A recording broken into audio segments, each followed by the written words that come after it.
Damara, you've had such an amazing body of work within this space. We're so excited to get to talk to you. Welcome. Yes, thank you so much for having me. I'm super excited to be part of Crypto Fashion Week. If you could style anyone, Damara, anyone, who would it be?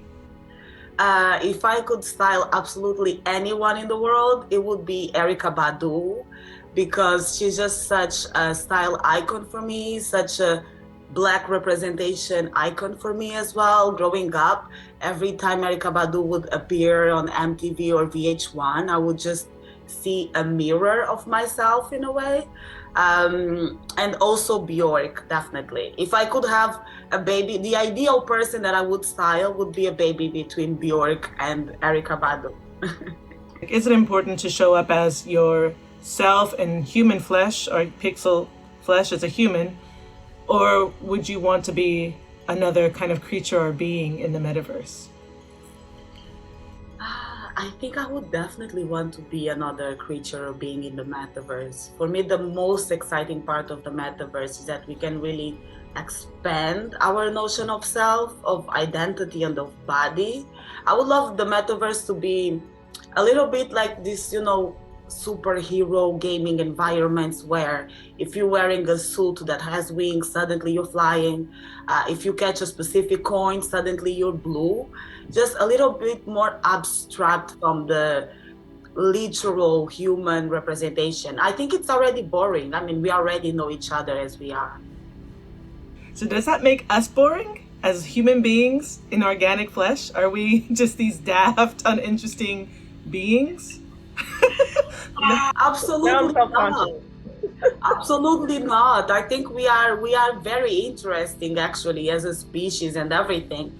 Just inputting our own inner God in a way in the process of creating the metaverse. So we're changing the biology of the metaverse, if that makes any sense.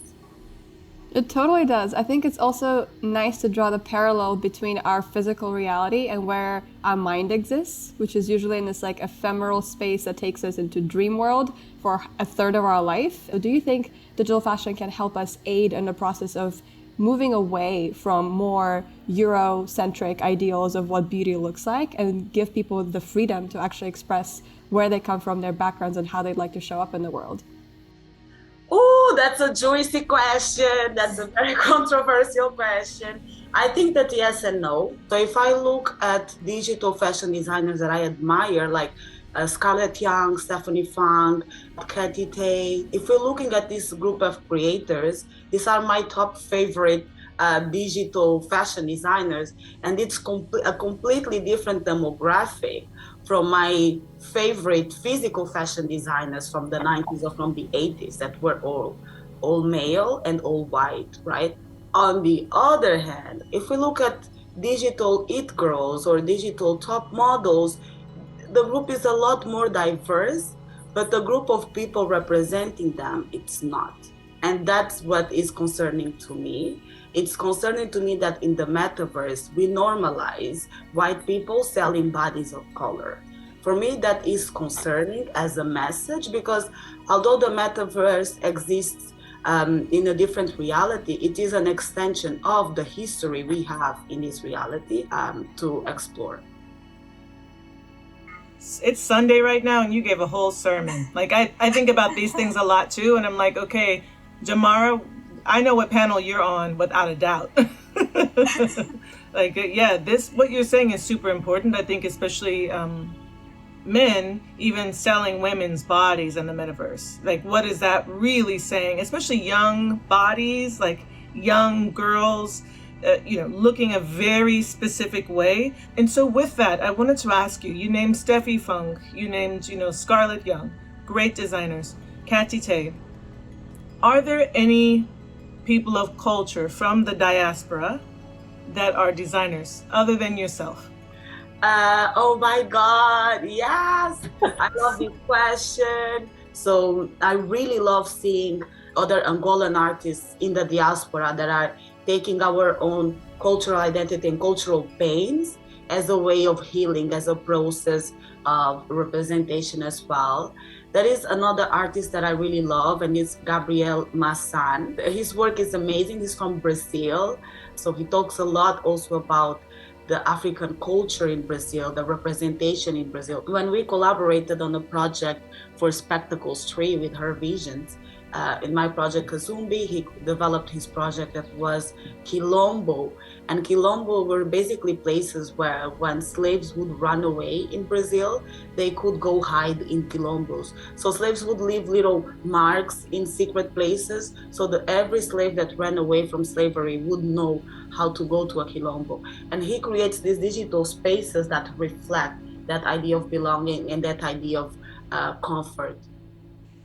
I love that. That's really beautiful. I just want to say, here in the States, we now refer to people who were prisoners of war, like people they call slaves, we call them enslaved now. Because when you think about it, they weren't slaves. They were doctors, lawyers, designers, artists, bakers who were taken. So just want to say a part of the healing begins also with the language. Enara mentioned this earlier when she said, can you speak more about these Eurocentric ideas of beauty? I think it's super important to also decolonize the language of fashion and beauty, right? So in that decolonization, I've also moved away from saying the word people of color, right? Ooh, I'm loving this. I'm loving this. People of culture, yes. Oh my God.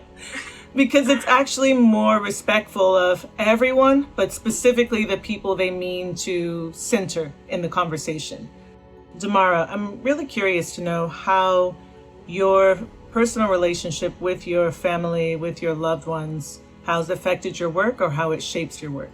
I'm specifically interested in the relationship between you and your mother. Oh, damn, another juicy, controversial question. It's such a long journey. My mother is the absolute hero of my life. She was born in colonial Angola. She had quite a difficult life. She became a widow during the Angolan Civil War. Then she met my father and gave birth to me in her 40s. So it was very difficult for me, especially because of the age gap that me and my mom always had. We were always able to be best friends. We were always able to be besties. And no matter how bold or rebel I am, I was always able to be a little bit like conservative in certain things. Like I'm a proper lady. And my mom as well, her being like a proper lady, she was also able to get into my vibe. She would always be like, damn, everyone is looking at you. Do you feel okay like that? So when my mother started getting sick, it was a very, very difficult time for me, I must say, if not the most difficult. Until this day, it is the absolute pain to my soul. The fact that my mom has Alzheimer's, the fact that from the moment that I was 16, I was fully aware that in a few years, she would not remember my name anymore. And especially the fact that the last time that she actually said my name was around 8 years ago. So sorry, I'm getting a little bit emotional. So it's a little bit of, it's a very hard emotional journey, but it's also a journey that allows me to try and connect with her in different ways. That's where fashion enters a lot, because my mother was always super vain, always with the red lipstick, always with the Chanel Allure perfume, like that's totally her vibe. So I have a huge collection of all of her blazers and power suits, and I love wearing them, So there are many ways of creating that connection. For me, another way is the notion of memory, the notion that memory exists and theoretically exists forever. So I love having a very strong fingerprint in the metaverse because early Alzheimer's is genetics. I don't know if 25 years from now I will be having early Alzheimer's as well. But I'm sure that my children, my offspring, will be able to, see all the cheeky comments that I made in the past. So it's definitely the notion of memory, permanence, and there was something else, but I kind of forgot it. Damara, thank you for bringing your juice. Thank you for bringing your rich stories to us. We have definitely enjoyed being in conversation with you. Please don't let this be the last time that we connect and have these moments. You've filled my heart immensely. Yeah, super excited. Thank you so much for having me, guys. Damara, thank you for joining us. We've loved being in conversation with you. Please tune in for our next conversation. We have a very special guest. We won't say who it is yet. You'll just have to tune in to see. Thank you. This is Crypto Fashion Week 2022. We appreciate you being here.